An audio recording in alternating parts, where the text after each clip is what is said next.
काही प्रॉब्लेम नाही आहे. क्लायंटची तयारी असेल तर आपण आज सुद्धा त्यांच्याशी व्हिडिओ कॉल करू शकतो.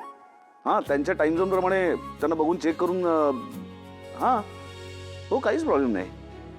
ठीक आहे. मी येतोय ऑफिसला, आल्यानंतर आपण बोलूया काय ते. ठीक आहे. Yes, okay, bye.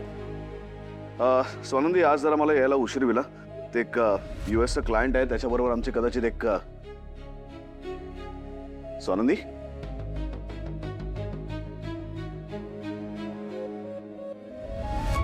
काय काय झालं? कसला विचार करताय? अहो सांगा ना, संकोच करू नका, सांगा काय झालं. अर्पिता ताईंचा विचार करते. ओके आहे ना ती, का आता परत रडतीये? नाही, रडत नाहीच आहेत त्या. इनफॅक्ट खूपच नॉर्मल आहेत. ॲज इफ काही झालंच नाही असं वाटतंय त्यांच्याकडे बघून. चांगलं आहे. काही खाल्लं का त्यांनी?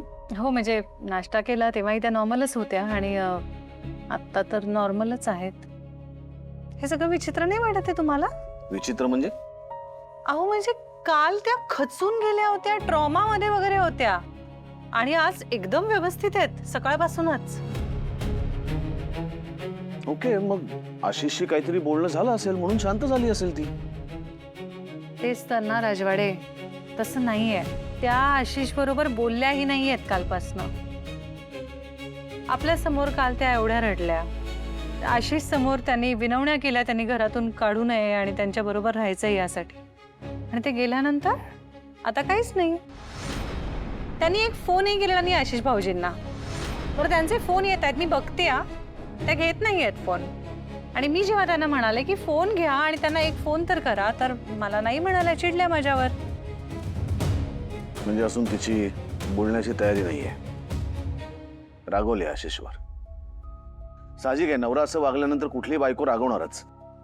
हो, रागाच्या भरात माणूस हसत खेळत डान्सचे वगैरे रील्स बनवायला लागतं का?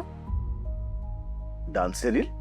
हो, त्या आणि सुष्मिता खाली नाचतायत, रील्स बनवतायत. चांगलं आहे की मग. म्हणजे अर्पिता जर हसत खेळत असेल तर चांगली गोष्ट आहे. उलट मला भीती वाटायला लागली होती की ही मुलगी डिप्रेशन मध्ये जाते की काय. नाही, अर्थात तसं व्हायलाच नकोय. आणि मुळात त्या आनंदात आहेत ह्या, ते मला काही वाईट नाही वाटत आहे. फक्त हे जे काय चाललंय हे जरा विचित्र वाटतंय मला, एवढंच. तर मुळात त्यांचा नवरा जर त्यांना फोन करतोय कंटिन्युअसली, तर त्यांनी फोन घ्यायला हवा ना. कदाचित त्याला पश्चाताप झाला असेल, माफी मागायला फोन करत असेल. आता काल एवढं चिडून गेलेला माणूस जर आज सारखे एकावर एक फोन करतोय, म्हणजे तसंच काहीतरी महत्वाचं कारण असायला हवं की नाही? नाही, त्याला कदाचित पश्चाताप झाला असेल. म्हणजे काल तो जे काही वागला त्यांनी अर्पिता दुखावली गेली असेल म्हणून तिला त्याच्याशी बोलावंसं वाटत नसेल. आणि सतत फोन केल्याने तो जे वागलाय ते आपण असं एकदम पटकन विसरून नाही जाऊ शकत ना.